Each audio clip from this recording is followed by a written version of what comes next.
नमस्कार। आज हम ऑस्ट्रेलिया और दक्षिण अफ्रीका के बीच हाल ही में हुए एक ऐसे क्रिकेट मैच की गहराई में उतरेंगे जिसने सीरीज का नतीजा तो नहीं बदला, पर हाँ, सुर्खियां खूब बटोरी। नमस्कार। हाँ बिल्कुल, ये था तीसरा और अंतिम वनडे मैके में 24 अगस्त 2025 को। और ये मैच मतलब अजीब था थोड़ा, क्योंकि सीरीज तो पहले ही 2-0 से दक्षिण अफ्रीका के नाम हो चुकी थी। सही कहा।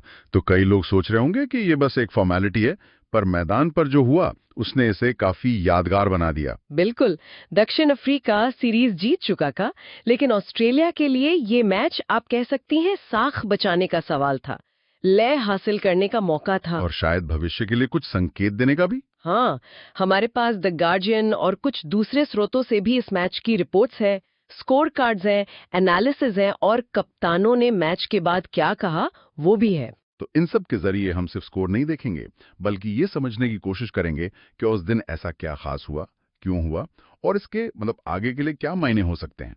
चलिए तो फिर शुरू करते हैं, देखते हैं इस मैच में क्या कहानियां छुपी हैं। शुरुआत करते हैं ऑस्ट्रेलिया की बैटिंग से। उन्होंने पहले बैटिंग की और रनों का पहाड़ खड़ा कर दिया। पहाड़ शायद छोटा शब्द है। ऑस्ट्रेलिया ने 50 ओवर में सिर्फ 2 विकेट खोकर 431 रन बना डाले। 431, ये तो हाँ, ये आंकड़ा ही अपने आप में हैरान करने वाला है। और ये वनडे इतिहास में ऑस्ट्रेलिया का दूसरा सबसे बड़ा स्कोर है। ऐसी बल्लेबाजी रोज रोज कहाँ देखने को मिलती है। सही बात है। और इस विशाल स्कोर की नींव किसने रखी? Travis head. रिपोर्ट्स बता रही हैं कि उन्हें प्लेयर ऑफ द मैच भी चुना गया। और क्यों नहीं, आंकड़े देखिए, बिल्कुल सही फैसला लगता है। हाँ, तो उन्होंने कैसी पारी खेली? अरे, ट्रेविस हेड ने जिस तरह शुरुआत की ना, उसने मैच का टोन सेट कर दिया। सिर्फ 80 गेंदें खेली और 142 रन ठोक दिए। 80 गेंदों में 142। जी हाँ, इसमें 17 चौके और 5 छक्के थे। लगभग 100 रन तो सिर्फ बाउंड्री से आ गए। कमाल है। उनका शतक भी बहुत तेज था, सिर्फ 80 गेंदों में। ये सिर्फ रन बनाना नहीं था, ये सामने वाली टीम पर एक तरह का प्रेशर बनाना था, और वो इसमें पूरी तरह कामयाब रहे। अच्छा, हेड तो आक्रामक थे ही, पर उनके साथ कप्तान मिचेल मार्श भी टिके रहे। उनका भी शतक आया ना? हाँ, ये साझेदारी बहुत ही महत्वपूर्ण थी। मार्श ने बनाए पूरे 100 रन और हेड के साथ मिलकर पहले विकेट के लिए 250 रन जोड़े। 250 की ओपनिंग पार्टनरशिप। हाँ, रिकॉर्ड साझेदारी थी ये सिर्फ रनों की पार्टनरशिप नहीं थी। हेड जहां खुलकर मार रहे थे, मार्श ने एक छोर संभाले रखा, विकेट नहीं गिरने दिया। सही। इसने दक्षिण अफ्रीका को कोई मौका ही नहीं दिया वापसी का, और आने वाले बल्लेबाजों के लिए तो एकदम खुला मैदान छोड़ दिया। और इस मैदान का फायदा उठाया कैमरन ग्रीन ने। ऐसा लगा जैसे हेड और मार्श ने तो स्टेज सजाया था, असली धमाका तो ग्रीन ने किया। बिल्कुल सही कहा आपने, धमाका। कैमरन ग्रीन की पारी तो वो अविश्वसनीय थी। आखिर तक नॉट आउट रहे, सिर्फ 55 गेंदें खेली और 118 रन जड़ दिए। 55 गेंद पर 118, मतलब स्ट्राइक रेट 200 से भी ज्यादा। जी हाँ, और ये जानना जरूरी है कि ये किसी भी ऑस्ट्रेलियाई बल्लेबाज का वनडे में दूसरा सबसे तेज शतक है। अरे वाह। ये दिखाता है कि इस खिलाड़ी में कितनी विस्फोटक क्षमता है।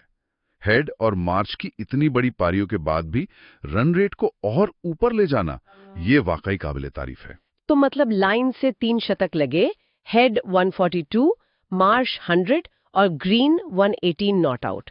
ये तो किसी भी बॉलिंग अटैक को बिखेरने के लिए काफी है। और इसमें हमें एलेक्स कैरी को भी नहीं भूलना चाहिए।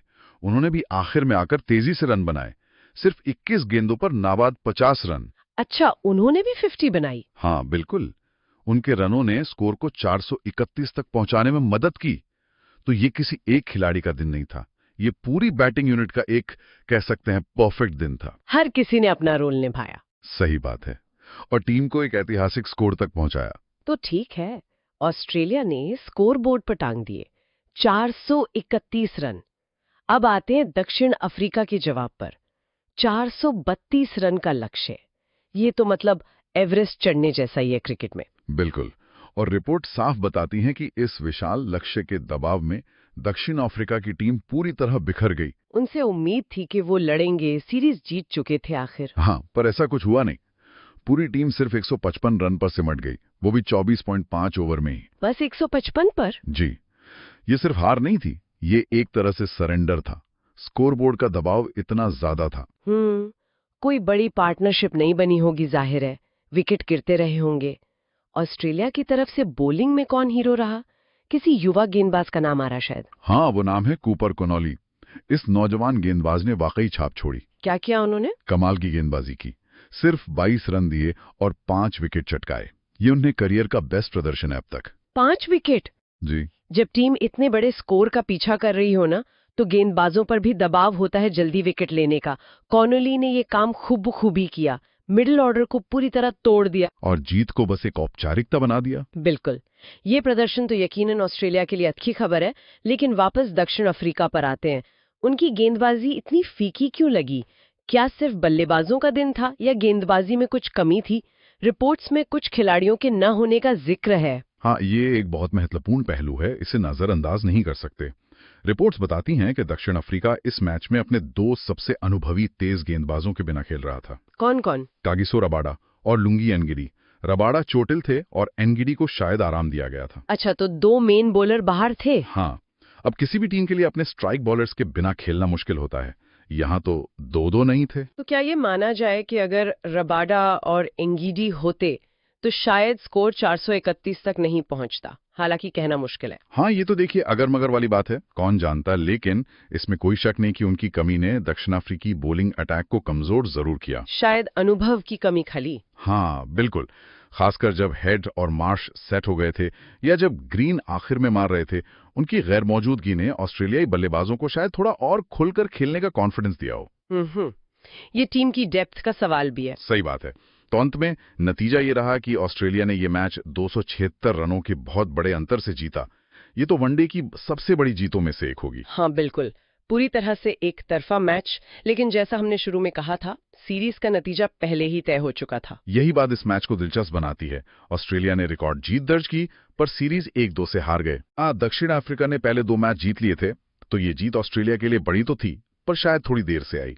आप इसे सांत्वना जीत कह सकती हैं। लेकिन जिस तरह से ये जीत आई, वो इसे सिर्फ सांत्वना से कुछ ज्यादा बना देती है। बिल्कुल। ये क्रिकेट की अनिश्चितता भी दिखाता है। जो टीम पहले 2 मैच हारी, उसने तीसरे में ऐसा खेला, और जो जीती वो तीसरे में इतनी बुरी तरह हारी। सही कहा। मैच के बाद कप्तानों ने क्या कहा, उनकी बातों से क्या लग रहा था?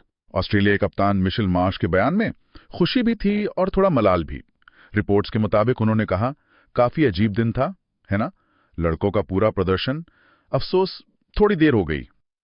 मतलब प्रदर्शन से खुश थे, पर सीरीज हारने का दुख था। हाँ, साफ पता चलता है कि वो टीम के खेल से, खासकर बल्लेबाजी और कॉनोली की गेंदबाजी से बहुत खुश थे। लेकिन ये कसक भी थी कि ये फॉर्म पहले क्यों नहीं दिखाया जब सीरीज दांव पर थी। और दक्षिण अफ्रीकी कप्तान टेम्बा बवुमा, उन्होंने इस हार को कैसे लिया? टेम्बा बवुमा ने बहुत ईमानदारी से हार मानी। उनका कहना था, हम पहली गेंद से ही दबाव में थे, वे आज हमसे कहीं बेहतर थे। कोई बहाना नहीं बनाया? नहीं, बिल्कुल नहीं, कोई किंतु परंतु नहीं। उन्होंने साफ माना कि उस दिन ऑस्ट्रेलिया हर डिपार्टमेंट में उनसे मीलों आगे थी और उनकी टीम के पास कोई जवाब नहीं था। एक सीरीज जीतने वाले कप्तान का ऐसा बयान उनकी खेल भावना दिखाता है। बिल्कुल। तो इस पूरी चर्चा से, इन सभी रिपोर्ट्स और आंकड़ों को देखकर क्या मुख्य बातें निकल कर आती हैं? क्या सबक है इस मैच से? मेरे हिसाब से देखिए 4-5 मुख्य बातें हैं। पहली और सबसे साफ, ऑस्ट्रेलिया की वो अविश्वसनीय बल्लेबाजी। हेड, मार्श, ग्रीन के शतक, 431 का स्कोर, ये अपने आप में कहानी है। उनकी बैटिंग की गहराई और क्षमता दिखी। जी। दूसरी बात, इतने बड़े लक्ष्य के दबाव में दक्षिण अफ्रीका का पूरी तरह बिखर जाना। 155 पर ऑल आउट, वो भी 25 ओवर से कम में। हाँ, ये सिर्फ स्कोरबोर्ड का दबाव था या कुछ और? ये शायद दिखाता है कि मानसिक रूप से टीम तैयार नहीं थी, या हो सकता है सीरीज जीतने के बाद थोड़ी ढिलाई आ गई हो। ये उनके लिए सोचने की बात हो सकती है। तीसरा पॉइंट क्या होगा? तीसरा, कूपर कॉनली का वो शानदार स्पेल, 5 विकेट इतने कम रन देकर। एक युवा गेंदबाज के लिए ये बहुत बड़ी बात है, ऑस्ट्रेलिया के लिए भविष्य की उम्मीद। और चौथा, जो शायद सबसे विरोधाभासी है, चौथा निष्कर्ष जो इस मैच को और मजेदार बनाता है, वो यही है कि मैच भले ही एक तरफा था, सीरीज का विजेता दक्षिण अफ्रीका रहा। हाँ, ये याद दिलाता है कि क्रिकेट सिर्फ एक मैच का नहीं, निरंतरता का खेल है। बिल्कुल। एक दिन आप असाधारण हो सकते हैं, लेकिन सीरीज जीतने के लिए लगातार अच्छा खेलना पड़ता है। दक्षिण अफ्रीका ने पहले 2 मैचों में वो दिखाया। और शायद एक 5वीं बात भी जोड़नी चाहिए, वो अहम खिलाड़ियों की गैर मौजूदगी, रबाडा और एंगिडी के न होने का असर। निश्चित रूप से ये टीम की बेंच स्ट्रेंथ और गहराई कितनी जरूरी है, ये भी दिखाता है। तो ये मैच कई सवाल छोड़ जाता है। एक तरफ ऑस्ट्रेलिया की ये विस्फोटक जीत, दूसरी तरफ दक्षिण अफ्रीका की इतनी बड़ी हार, वो भी सीरीज जीतने के बाद। ये सोचने पर मजबूर करता है। बिल्कुल। सवाल यह है कि क्या ऑस्ट्रेलिया का ये प्रदर्शन सिर्फ एक दिन का जलवा था? क्या ये उनकी असली ताकत है जिसे वो लगातार नहीं दिखा पा रहे, या बस एक ऐसा दिन जब सब कुछ सही हुआ? भविष्य के लिए क्या संकेत है? ये एक नई शुरुआत है या बस एक जीत? और वही सवाल दक्षिण अफ्रीका के लिए भी, पर अलग नजरिए से। उनके लिए क्या सवाल है? उनके लिए सवाल यह है कि क्या इस हार को वो सिर्फ एक खराब दिन मानकर भूल जाएंगे, या ये हार खासकर इतने बड़े अंतर से उन्हें अपनी कमजोरियों पर सोचने पर मजबूर करेगी? क्या बड़े स्कोर के दबाव में उनकी बल्लेबाजी हमेशा ऐसे ही लड़खड़ाती है, खासकर जब उनके मुख्य गेंदबाज ना हो? सीरीज जीतना बड़ी बात है, पर क्या ऐसी हार चिंता का विषय नहीं है? हाँ, ये वो सवाल हैं जो शायद फैंस भी सोच रहे होंगे। ऑस्ट्रेलिया के लिए ये उम्मीद है या देर से मिली जीत का मलाल? दक्षिण अफ्रीका के लिए ये जश्न में एक छोटा सा कांटा है या सिर्फ एक अपवाद? अंत में शायद ये मैच यही दिखाता है कि खेल में कुछ भी पक्का नहीं होता, हर दिन नया होता है। सही कहा। ऑस्ट्रेलिया ने दिखाया कि उनमें दुनिया की किसी भी टीम को हराने की क्षमता है, लेकिन दक्षिण अफ्रीका ने सीरीज जीतकर साबित किया कि अहम मौकों पर जीतना कैसे होता है, और निरंतरता, कंसिस्टेंसी ही आखिर में मायने रखती है। यही शायद इस सीरीज का सबसे बड़ा सबक है। नमस्कार।